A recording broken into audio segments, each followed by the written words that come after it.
Hello friend, आपका पुनः UCC point में स्वागत है। जैसा कि हम लोग इसमें बायोलॉजी सेगमेंट का अध्ययन पूरा कर रहे हैं, तो उसमें अगला हम वीडियो लेकर आप लोग के सामने उपस्थित हैं और जिसमें हम लोग पढ़ रहे हैं सेल ऑर्गेनेल्स यानी कोशिका के कोशिकांग, जिसमें हम लोग पिछले वीडियो में पढ़ चुके थे। यानी कहाँ तक? प्लास्टिड में हम लोग क्रोमो और ल्यूकोप्लास्ट यानी वर्णी लवक और अवर्णी लवक के बारे में अध्ययन कर चुके थे। हम बताए थे अगली वीडियो में हम लोग हरित लवक के बारे में अध्ययन करेंगे, तो वही वीडियो लेकर उपस्थित हैं। उसके पहले आप लोगों के मोटिवेशन के लिए कुछ चंद लाइनें कि पलकों पर आंसुओं को कभी सजाना नहीं चाहिए।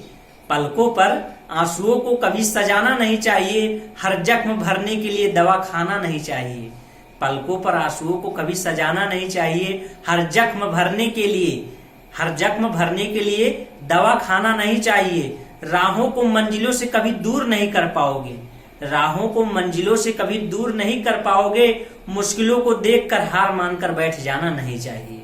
ठीक, तो उसी के साथ आइए हम लोग पढ़ते हैं, जिसमें से आज हम लोग अध्ययन करेंगे हरित लवक। हरित लवक के बारे में या दोहरी झिल्ली युक्त कोशिकांग। यानी देखिए, दोहरी झिल्ली ये आपकी इनर झिल्ली, ये आपकी आउटर झिल्ली जो है, ये आपकी इनर झिल्ली। दोहरी झिल्ली युक्त आपकी कोशिका का कोशिकांग है, जो Mg++ आयन से ये समृद्ध होता है पूरा हरित लवक। इसमें Mg++ आयन पूरा पाया जाता है और यही बताया जा रहा है Mg++ आयन से समृद्ध कोशिकांग है। या पौधे के हरे भाग में पाए जाते हैं। हम लोग पिछली वीडियो में पढ़े थे, यानी ल्यूकोप्लास्ट वहां पाया जाता है जहां पौधे का जो भाग रंगहीन होता है, यानी खाली सफेद रंग का होता है या रंगहीन होता है, वहां ल्यूकोप्लास्ट पाया जाता है। और हरे रंग को छोड़कर बाकी सभी रंग जहां पाए जाएंगे पौधे में, जैसे आपके वो फूलों की वो किसके कारण होगा? क्रोमोप्लास्ट के कारण होगा। लेकिन अगर हरा रंग पाया जाए, यहाँ बताया जा रहा है कि पौधे के हरे भाग में, यानी अगर हरा रंग पौधे के जिस भाग में पाया जा रहा है,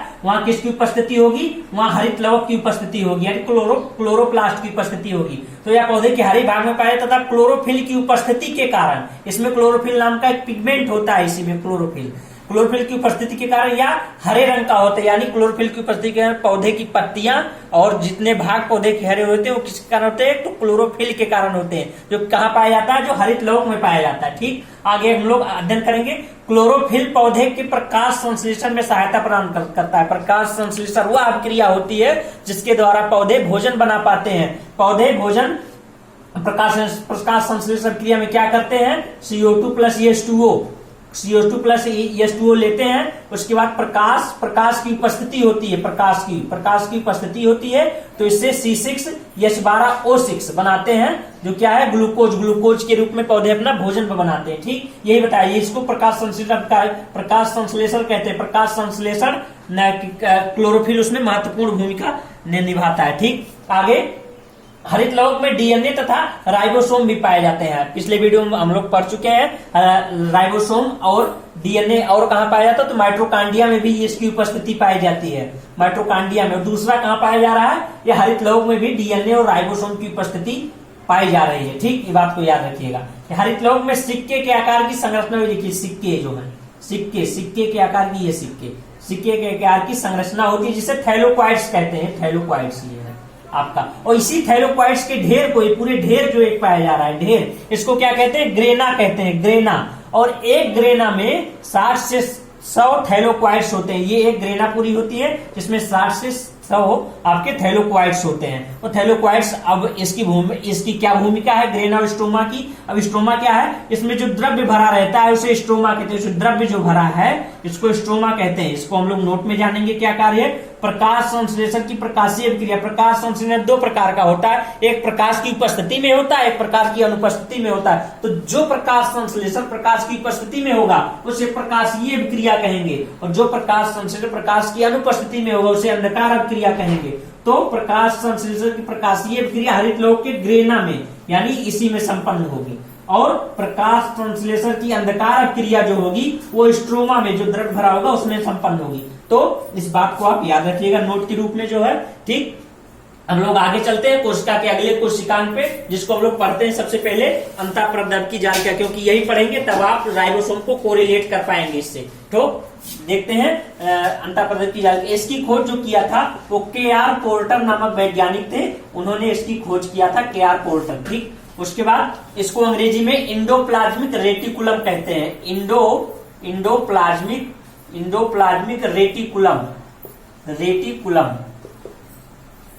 यानी शॉर्टकट में इसको ईआर कहेंगे, ईआर। ठीक, ध्यान रखिएगा इसको, ईआर हम जहां कहेंगे समझ जाएगा आप अंतःपदर जालिका।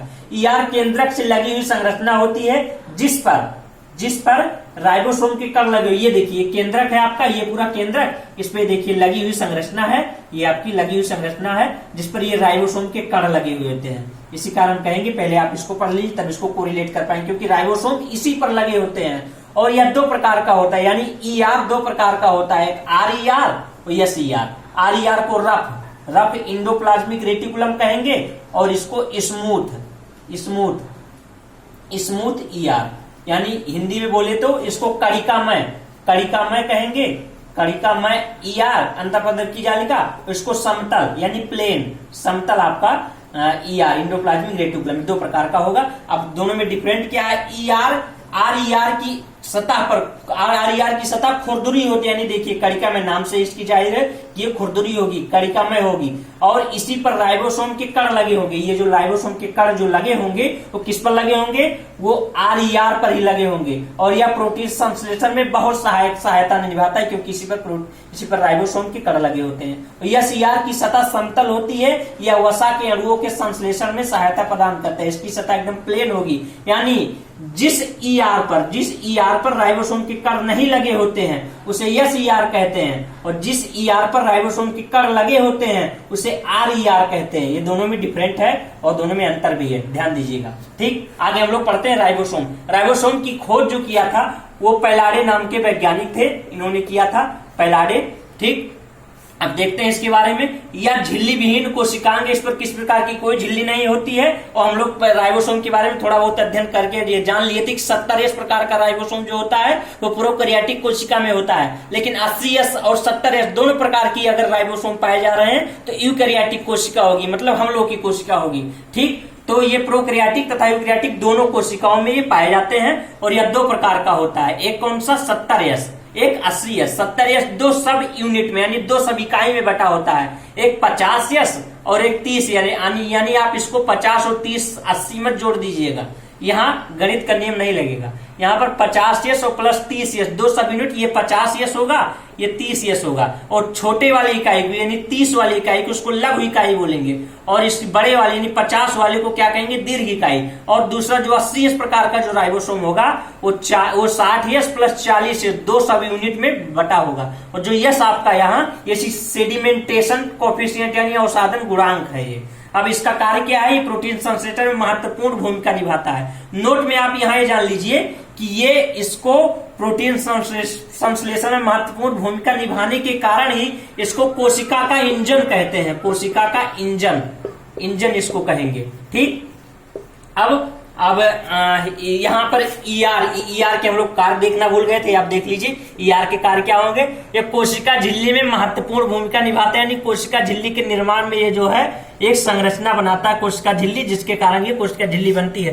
और कोशिका के उत्पादों के परिवहन में सहायता प्रदान करते हैं, यानी कोशिका का उत्पाद, मान लीजिए कोई प्रोटीन, वसा, सभी फैट है, एक स्थान से दूसरे स्थान पर अगर ले जाना है कोशिका में तो किसके द्वारा जाएगा, वो कोशिकीय उत्पाद जो है किसके द्वारा, ईआर के द्वारा जाएगा। इसलिए इसको हाईवे ऑफ सेल कहते हैं, हाईवे ऑफ सेल, यानी कोशिका का जो है मार्ग इसको कहते हैं। अगला हम लोग लाइसोसोम पढ़ेंगे जो बहुत इंपॉर्टेंट है, इसके बारे में जानिए। इसकी खोज डी डुबे नाम के वैज्ञानिक थे, डी डुबे, इन्होंने ही किया था इसकी खोज।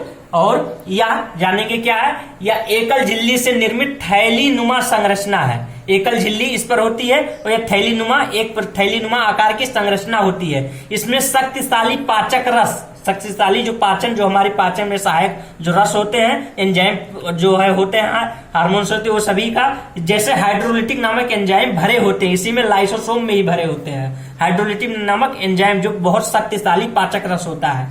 किसी कोशिका के क्षतिग्रस्त या निष्क्रिय हो जाने पर, मान लीजिए कोई कोशिका बेकार हो गई, काम लायक नहीं है या क्षतिग्रस्त हो गई, तो वो लाइसोसोम में जो पाचक रस भरे होंगे, लाइसोसोम में जो पाचक जैसे हाइड्रोलिटिक एंजाइम जो भरे होते उसके द्वारा इसे समाप्त कर दिया, यानी कोशिका की सफाई कर दी जाएगी।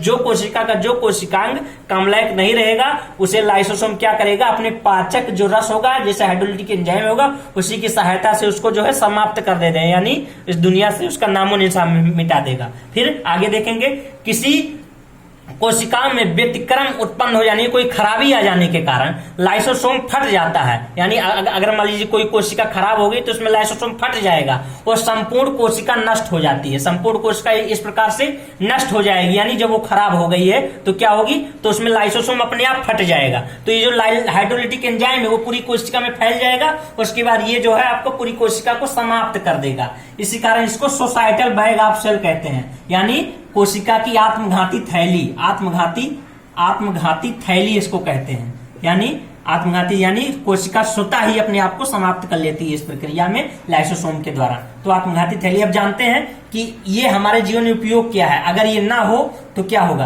कोशिका के द्वारा लाइसोसोम की सहायता से जटिल रासायनिक अभिक्रियाओं के माध्यम से स्वयं को समाप्त करने की घटना जो कहलाती है, यानी कोशिका जब खराब हो जाती है तो लाइसोसोम में जो रासायनिक अभिक्रियाएं होती हैं, जो शक्तिशाली एंजाइम होते हैं, उसकी सहायता से स्वयं को समाप्त करना क्या कहलाता है, ऑटोफैगी कहलाता है। ऑटोफैगी, ध्यान दीजिएगा। और शरीर में यही प्रक्रिया बाधित हो जाने से कैंसर जैसी बीमारियां होती हैं। अगर यही लाइसोसोम कार्य करना बंद कर दे, यानी जो खराब कोशिकांग उसको खत्म करना यानी उसको समाप्त करना बंद कर दे, तो क्या होगा, तो कैंसर जैसी बीमारियां उत्पन्न हो जाएंगी। जिसको सबसे पहले ये अवधारणा ओसमी नाम के वैज्ञानिक थे जिन्होंने बताया था, ओसमी नाम के वैज्ञानिक थे, इन्होंने बताया था कि जो मानव में कैंसर होता है वो किसके कारण, लाइसोसोम बाधित हो जाते हैं, यानी ऑटोफैगी नाम की अभिक्रिया अगर बाधित हो जाएगी तो वही कैंसर का रूप ले लेता है। कोशिकाएं, खराब कोशिकाएं मर नहीं पाती हैं शरीर से, तो वही जो है कैंसर का रूप ले लेती है। ठीक, हम लोग आगे